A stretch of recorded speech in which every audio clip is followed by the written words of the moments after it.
back to another cooking lesson with your abuela. Today I will show you how to make shrimp patties in a rich red sauce with nopales. This recipe is perfect for Lent or prepare it any day of the year to bring joy and flavor to your table. To get started, we're going to start by soaking the shrimp. I'm using 9 ounces of dried shrimp. You can also use the pre-grounded shrimp that you can find at any Latin grocery store, especially around Lent season. But I find that when you use the pre-grounded shrimp, it gives your patties a sandy texture.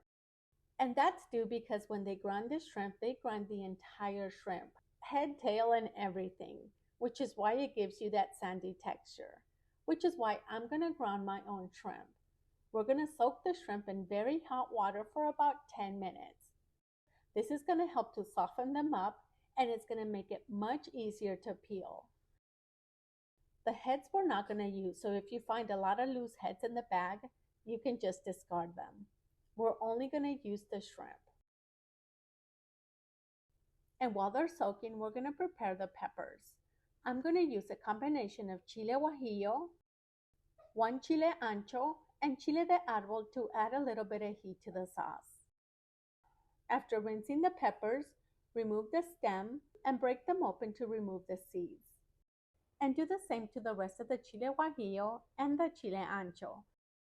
The seeds to the chiles de árbol, I'm going to leave them in there to add more heat to the dish. Once we're done cleaning the peppers, we're going to soak them in hot water for about 10 to 15 minutes or until they're nice and pliable. Now let's move on to peeling the shrimp. Now this is where you need to pack a lot of patience. But if you have kids around or your husband, gather them up and have them peel shrimp with you. It's also a great way to spend time together and to catch up on things. Once you're done peeling the shrimp, I'm going to blend 2 batches using the NutriBullet. But if you have a food processor at home, I highly recommend you use one of those. I don't recommend using a blender because the shrimp gets stuck to the bottom and it makes it difficult to remove. Next, I'm going to dice 2 pounds of nopales. These are store-bought. Make sure to check each one because sometimes the nopales can still have some espinas or those little thorns. And if you do find some, they can easily be trimmed off with a sharp knife.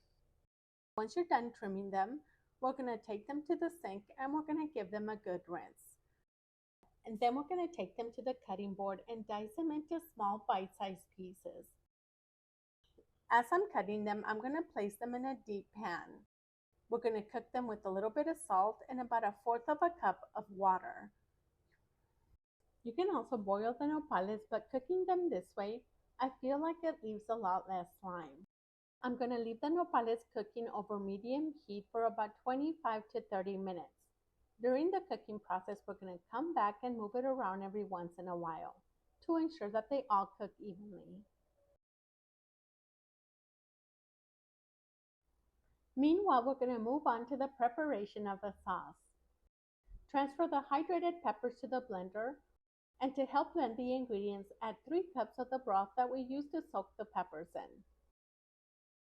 Half a white onion, 4 garlic cloves, and half a teaspoon of whole cumin. And blend on high until it reaches a smooth consistency, and set aside until it's ready to use. Before we begin with the preparation of the patties, I'm going to heat up 2 cups of canola oil over low heat. Once we're done with the mixture, we're going to fry them right away, so we want the oil to be ready to go. We're going to start by separating the egg whites from 6 eggs. Set the yolk in a separate bowl because we are going to use those later on. And blend on high speed until the egg whites are nice and fluffy. And this should take anywhere from 4 to 5 minutes on high speed. A great way to know if the egg whites are ready is by flipping the bowl over, and if they don't fall out of the bowl, that means your egg whites are ready. Once it reaches this point, add in the egg yolks and the shredded shrimp. Using a spatula, gently fold in the mixture until it reaches a light yellow color like this. Add a few spoonfuls of the mixture to the preheated oil Make sure not to add too many at a time so you can have room to splash them with the oil. Splashing them with the oil is going to help the patties to cook on top, so when flipping them over, they're not going to fall apart.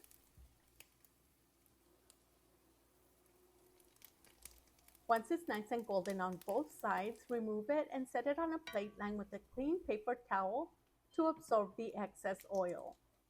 And continue with the rest of the mixture until you run out.